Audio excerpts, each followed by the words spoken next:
네, 오늘 말씀의 제목이 성령과 관계입니다.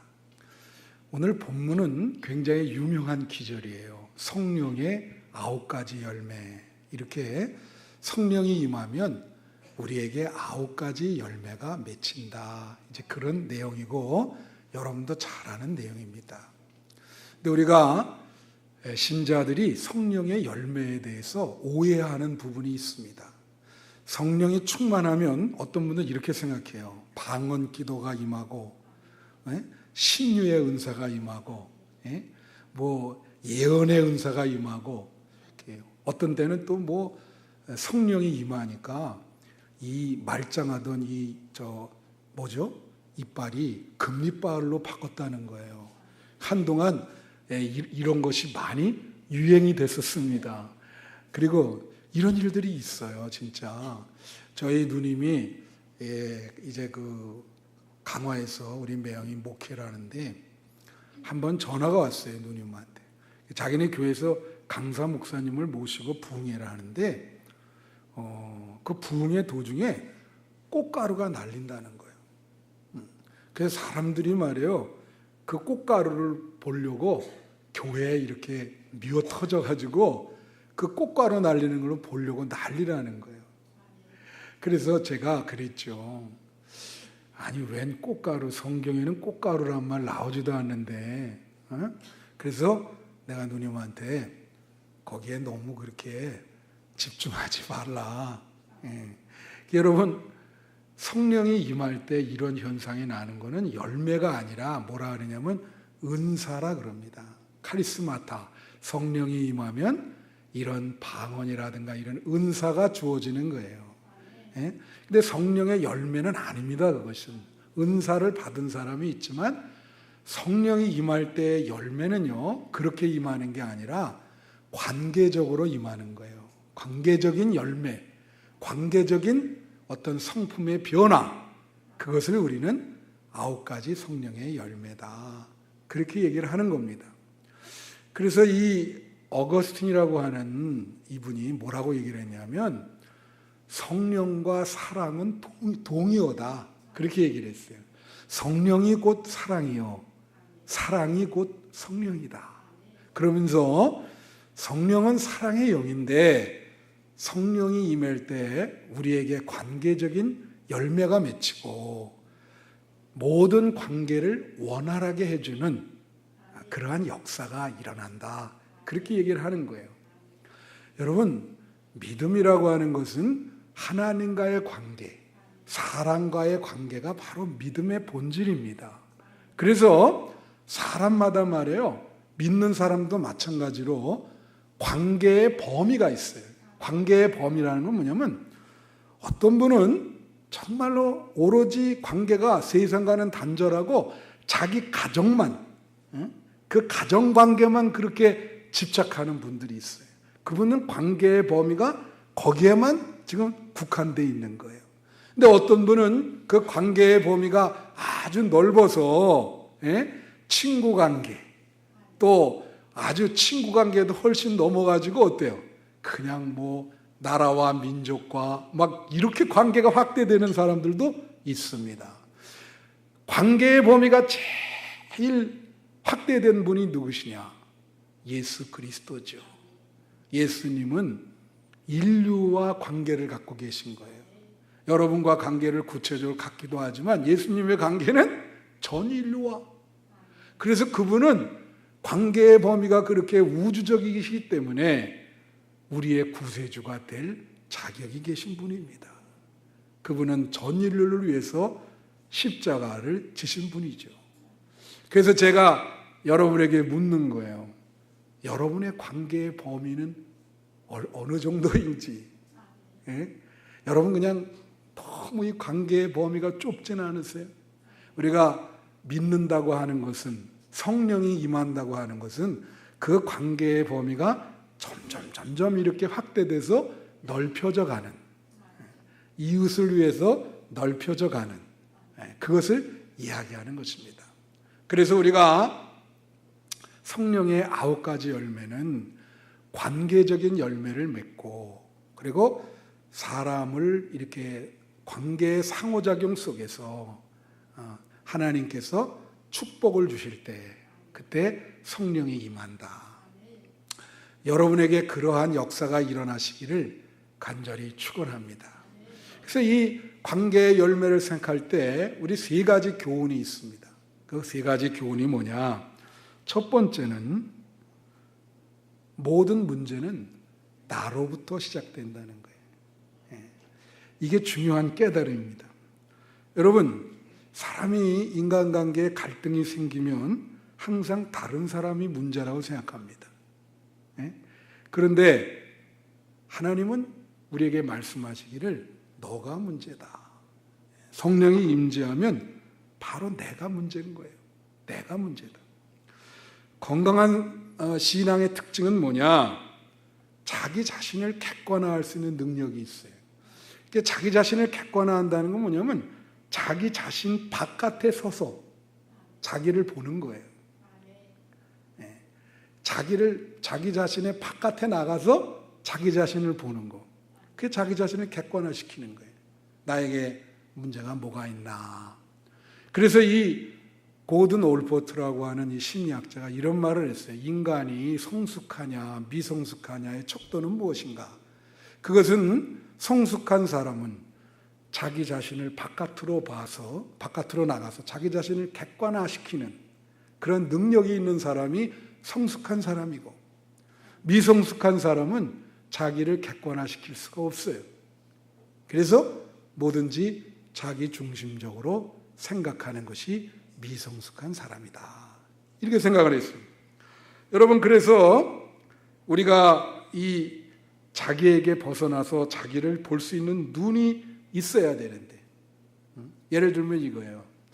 미국에서 한 5년 됐나요? 어떤 일이 있었냐면 로이 피어슨이라고 하는 이 판사가 한국 사람이 하는 세탁소에 바지를 맡겼어요. 제가 목회하던 데는 다 한인들이 세탁소를 많이 했습니다. 시카고에서도 목회할 때 보니까 그 한인들이 반 이상이 세탁소를 하시더라고요.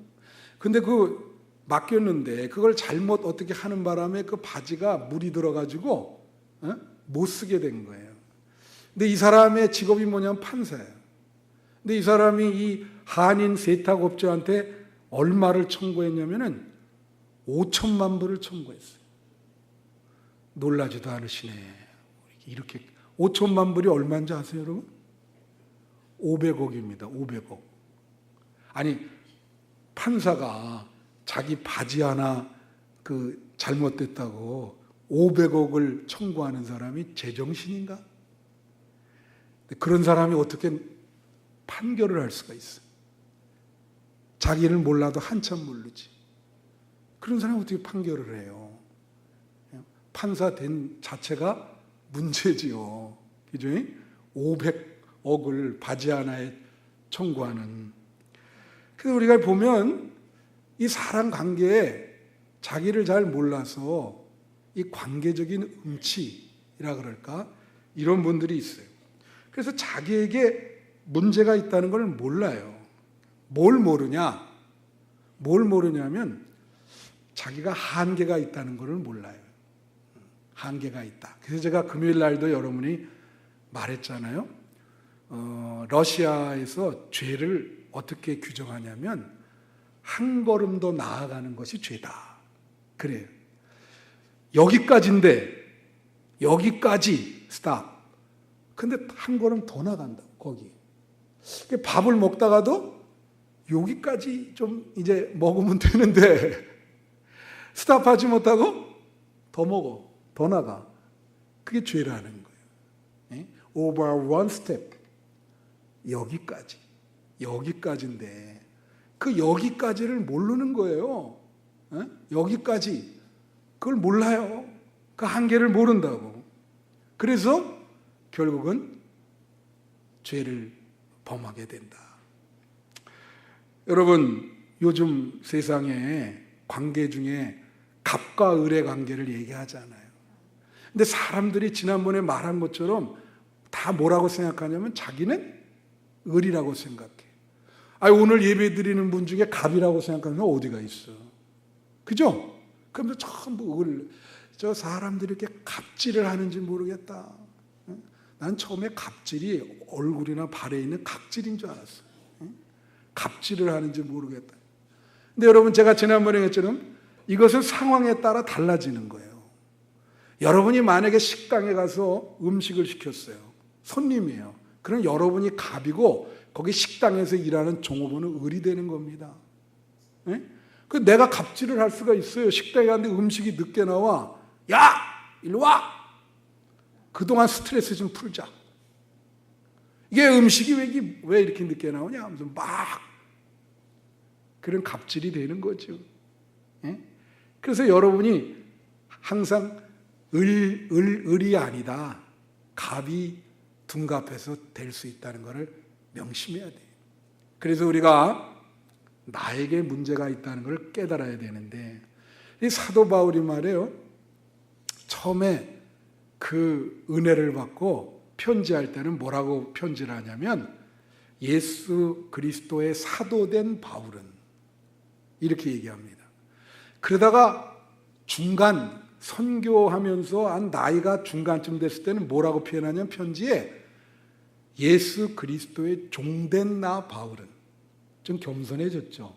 처음에는 사도, 그 다음에는 중간은 종된, 그 다음에 말년, 죽기 한 몇 개월 전에 쓴 그 서신이 디모데 전후서거든요.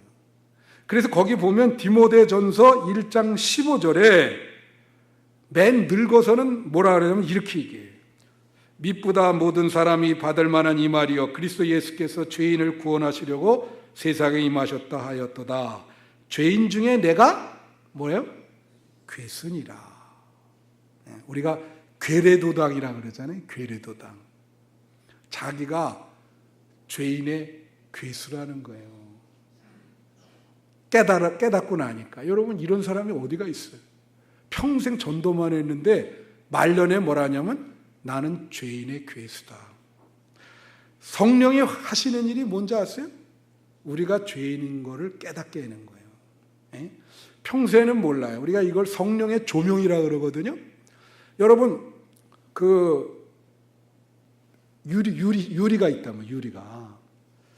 평소에는 이 이런 유리가 이게 더러운지 깨끗한지 모릅니다. 그런데 햇빛이 말이에요. 햇빛이 유리창을 딱 비췄어요. 그리고 방 안에 그 어두운 데를 딱 비췄어요. 이 햇빛이 유리창을 비칠 때 그 어두운 얼룩들이 다 드러나요. 야, 이렇게 때가 많았구나. 그 다음에 방 안이 공기가 깨끗한 줄 알았는데 햇빛이 딱 비추니까 얼마나 먼지들이 나르는지. 그게 우리 마음이거든요. 우리 마음에 성령의 조명이라 그래요. 성령이 빛을 비추거든요. 그럼 이 안에 마음에 있는 모든 어두운 것들이 다 드러나는 거예요. 그래서 성령이 임재하면 자기 죄를 깨닫게 되고, 내가 이렇게 내 마음에 어두운 것이 많았구나, 그걸 알게 되는 거예요.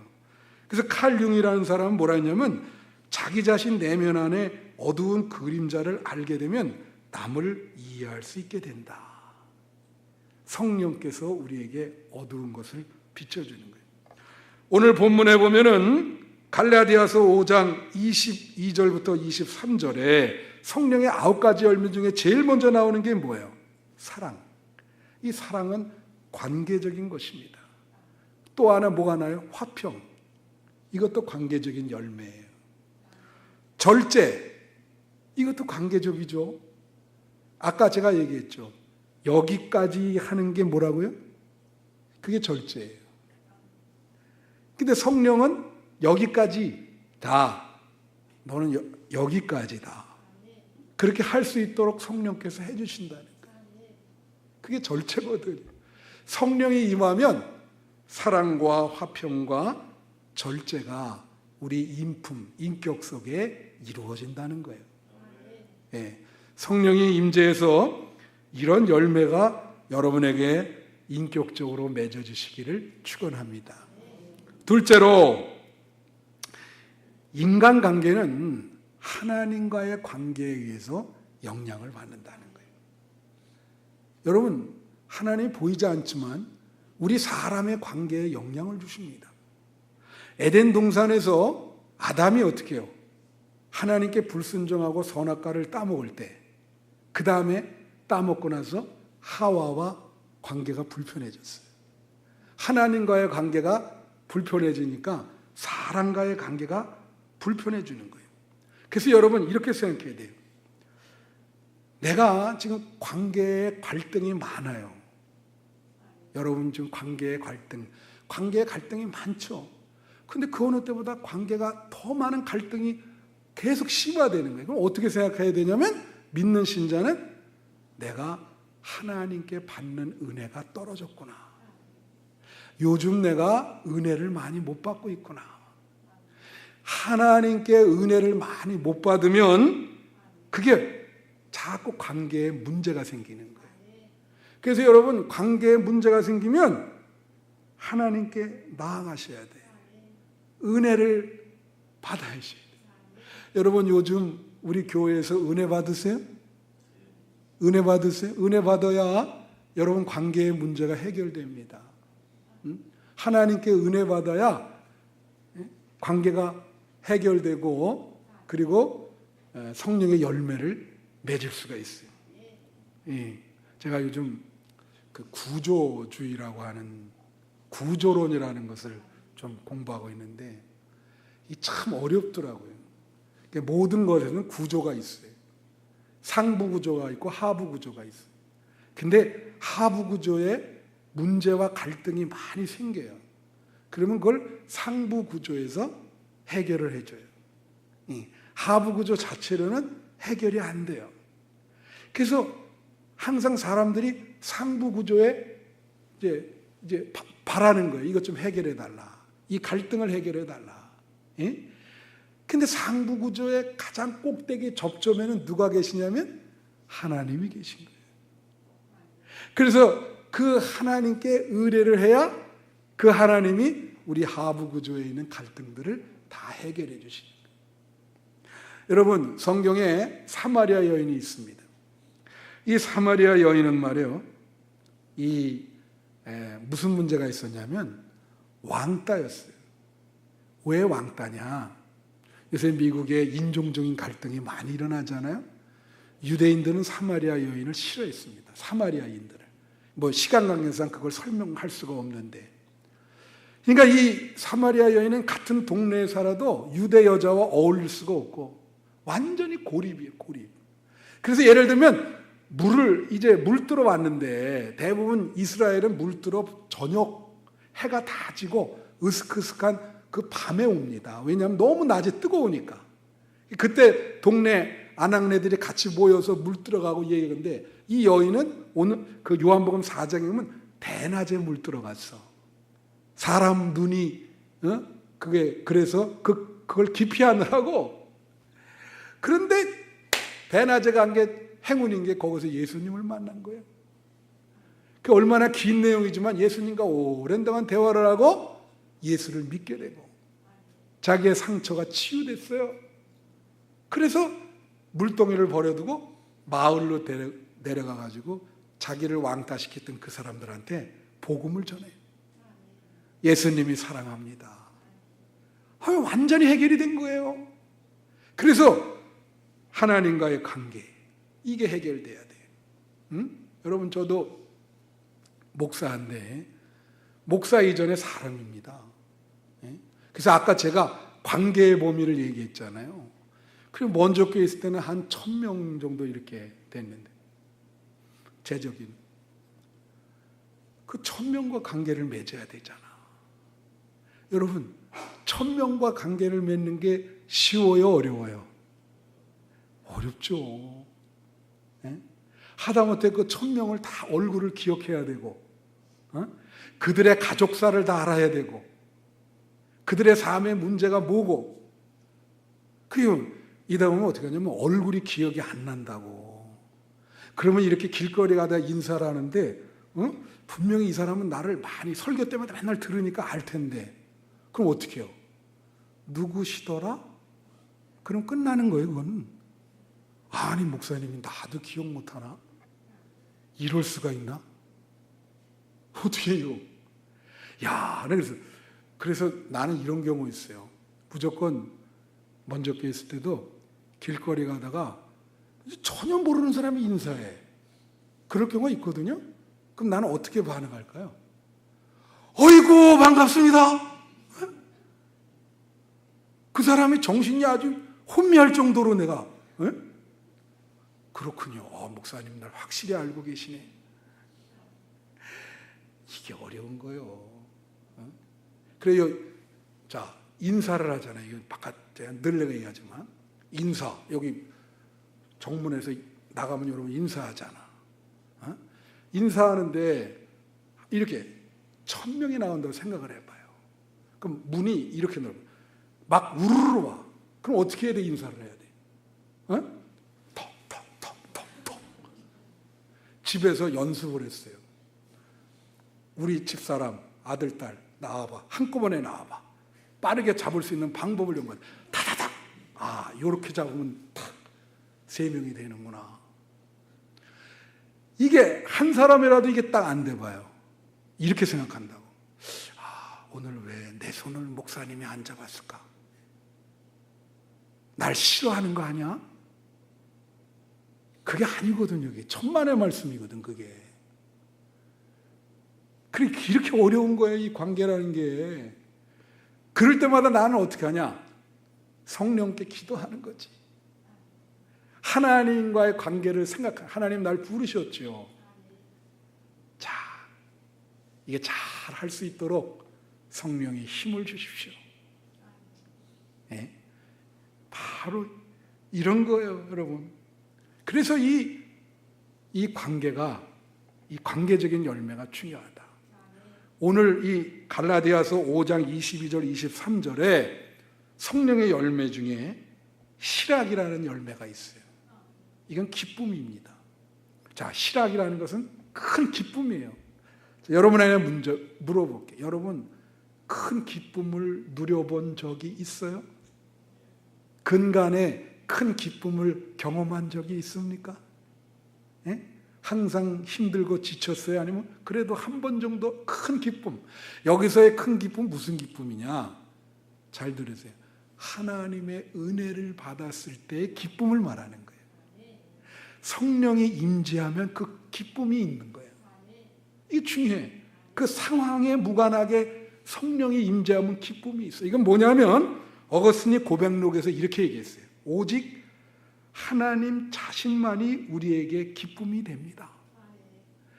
그런 사람들에게 하나님께서는 복을 주십니다. 행복을 주십니다. 축복을 주십니다. 하나님 자신만이 우리에게 기쁨이 될 때 하나님이 우리에게 축복을 주신다는 거예요. 행복을 주신다는 거예요. 기쁨을 주신다는 거예요. 그게 실학인 거예요. 그러니까 하나님 관계가 회복이 돼야죠. 하나님 관계가 회복이 되면 다른 모든 이웃관계의 관계는 자연스럽게 해결됩니다. 여러분, 하나님께 늘 은혜 받는 여러분 되시기를 축원해요. 요즘 우리 교회 와서 은혜 받으세요? 은혜 받아야 됩니다. 은혜. 신자는 은혜 받아야 교회에 오는 발걸음이 가볍고 인생을 가는 길이 가볍고 기쁨이 충만하고 은혜 받으셔야 돼요. 은혜. 은혜가 항상 충만히 임해야 돼. 누구에게? 하나님에게. 은혜, 날 은혜 충만. 마지막 세 번째는 인간관계의 회복은 성령으로 말미암아 자신의 성품이 변화돼야 된다.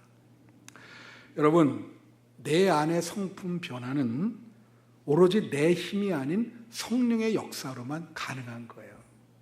네? 성품이라고 하는 거. 여러분, 성품이 말이죠, 되게 중요합니다.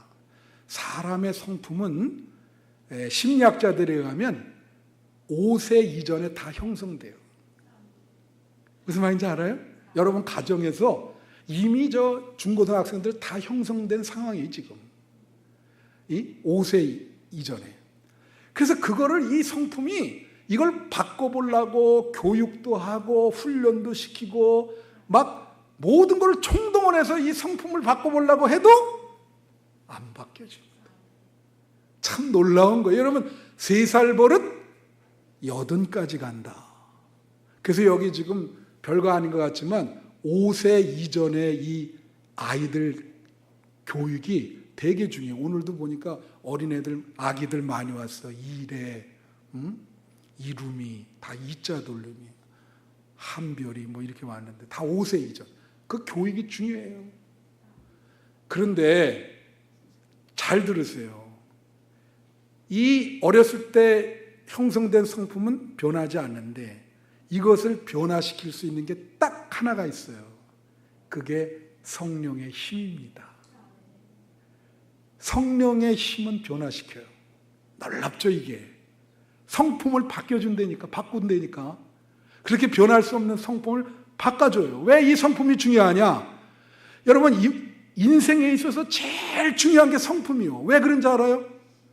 어떤 사람 그러죠. 저 사람 스펙이 좋고 재능이 좋고 이 재능과 스펙보다도 우리 인생에 더 영향을 주는 게 성품입니다. 우리가 받은 교육보다도 우리 인생에 더 영향을 주는 게 성품이에요. 이 성품이라는 건 이게 잘 갖춰져야 우리 인생이 행복할 수가 있어요. 어떤 사람이 중매를 해서 결혼했습니다. 보니까 돈도 많고 학력도 좋고 외모도 출중해요. 그래 했어요. 근데 둘이 잘 성품이 이게 안 되는 거예요.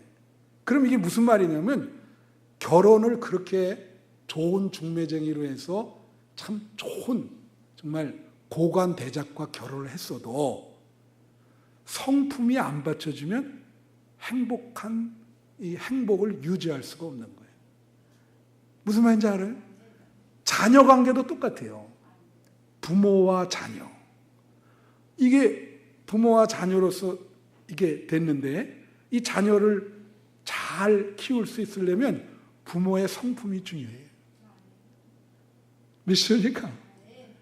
그래서 이 성품이라는 게 이게 중요한 거예요. 그래서 성령의 오늘도 얘기가 여러분 보세요. 성령이 임하면 사람들이 뭐만 생각하냐? 능력이 임한다고 생각을 해. 그래서 막 성령 충만하면 메시아니까 막 이러면서 막 찬송도 막 부리고 그것보다 더 중요한 게 뭐냐면 성령이 임할 때 능력보다도 더 중요한 게 성품이야. 능력보다 더 중요한 게 뭐라고요? 성품. 그래서 이게 베드로전서 1장 5절부터 7절 이 단계가 나와서 한번 보세요. 베드로전서 1장 5절부터 7절 한번 비춰주세요. 여기 보면 그러므로 너희가 힘써 믿음의 덕을, 덕의 지식을, 지식의 절제를, 절제의 인내를, 인내의 경건을, 경건의 형제 우애를, 형제 우애의 사랑을 더하라. 이게 말이에요. 이거 지우지 마세요. 스텝이에요, 스텝. 수준이에요, 수준. 믿는 신자의 최하위가 뭐냐면 믿음이에요. 믿음이 있다. 근데 그거보다 한 단계 높은 게 뭐예요? 덕이에요. 덕. 덕스러워. 저 사람 덕이 있다 그랬잖아요. 한 단계 높은 게 지식. 지식 위에 절제. 절제 위에 인내. 인내 위에 경건. 경건 위에 형제 우애. 형제 우애 제일 꼭대기에 있는 게 뭡니까? 사랑. 제일 꼭대기에 있는 게 사랑이고 맨 밑에 있는 게 믿음이야. 예? 그래서 성령의 열매 중에 사랑이 중요한 거예요. 사랑이 제일 먼저 나오죠. 예? 그래서 여러분 갈라디아서 5장 22절 23절 성품 중에 중요한 게 사랑, 오래 참음. 오래 참은 게 뭡니까? 인내잖아요. 인내. 여러분 인내심 있어요? 저도 인내심이 그렇게 많은 것 같지 않아요. 그래서 주님께 기도합니다. 주님 인내심을 참을 수 있는 양선이라는 건 뭔지 아세요? 착한 마음. 온유는 뭐예요? 온유. 온유는요 화를 없지 않은 거예요. 그러니까 우리가 만약에 친구랑 대화를 나눴어요. 나도 그냥 기분이 나빠. 그러면 아까 뭐라 그랬죠? 여기까지. 그 말을 하면 안 되는데 사람이 어디 그렇습니까?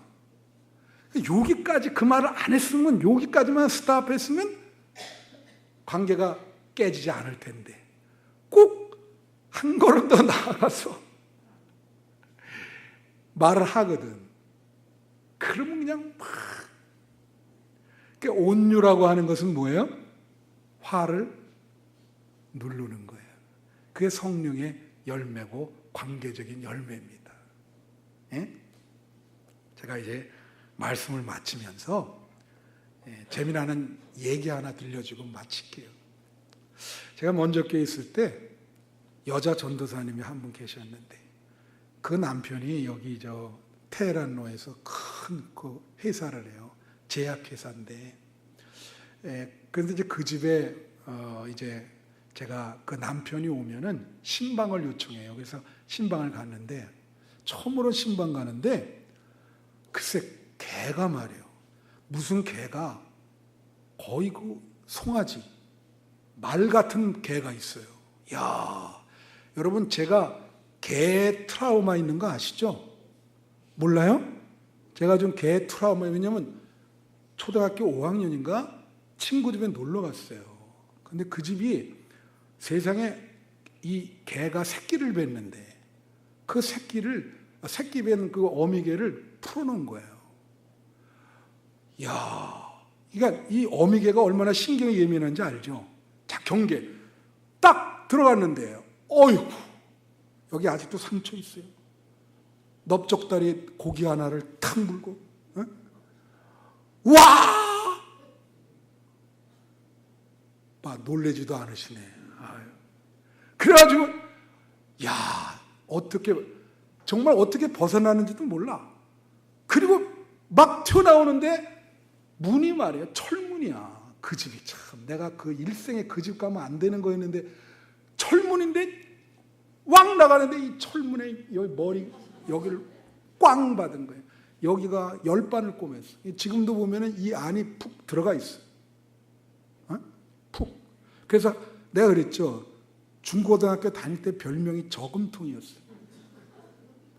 그래갖고 내가 눈이 나빠서 그때도 앞에 선생님이 앉혀줬거든요. 그럼 저 학생들이 우리 같은 반 그부들이 들어오면서 그래요. 동전을 준비해가지고 와. 동전을 하나 딱 꺼내면서 내 머리에다 꽂으면서 저금통 잘 있었지? 그러는 게 학생들이 재미나잖아요.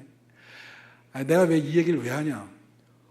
그 전사님 집에 신방 처음으로 갔는데 세상에 차에서 내리려고 그러는데 말 같은 개가 그 앞에서 기다리고 있는 거야. 와우. 이 트라우마가 확 여기서 이 트라우마가 있잖아요, 사람이. 솟아올라오네. 그래가지고 전사님 부른 거지.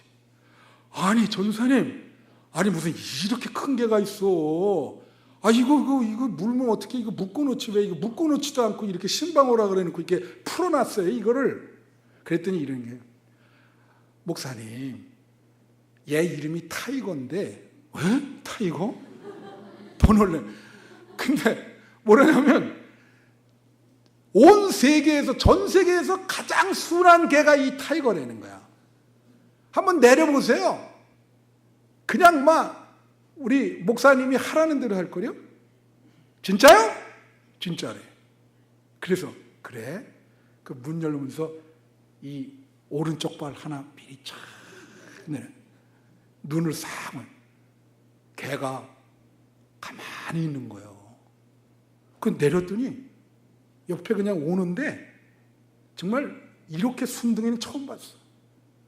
앉아 그러면 앉고, 에? 일어서 그러면 있고, 그리고 남인데도. 그래서 얘 개가 왜 이렇게 됐냐 물어봤어요. 잘 들으세요. 이 개는요 원래 싸나운 개였어요. 이름이 타이거야. 그래서 엄청나게 싸나워. 이 싸놨기 때문에 얘를 뭘로 훈련시키려고 발탁을 했냐면, 인천국제공항에 가면 마약 가지고 들어오는 사람들 검사하는 개가 있습니다. 한번 그런 경험 없어요? 개들 이렇게 데리고 와가지고 막 핥어요. 이렇게. 네? 짐에다 핥고. 그 마약만 있으면 이제 물거든요, 그거를. 근데 그 개는 그냥 만들어지질 않아요. 얘네들은 사람에게는 순하고 마약에게만 반응하게 돼 있어. 그리고 이 엄청나게 이 싸나운 이 개를 훈련시킨 거예요. 그 얘는 뭐냐면 콘베어 벨트에 짐이 나오잖아요, 이게. 어? 그러면 그 콘베어 벨트에 올라가가지고 짐이 나오는 거를 냄새를 맡는 거예요. 다. 하루 종일. 그래서 마약이 있는 것만 검출하는 거야. 그래, 그 일을 오랫동안 하다가 얘가 이제 늙은 거예요. 별로 기력이 쇠한 거야. 그걸 이 전사님 남편이 인천국제공항에서 사온 거예요. 참 그런 생각을 해. 예? 그래서 그렇게 순한 거예요. 그러니까 얘가 하나 반응하는 건 딱 있어요.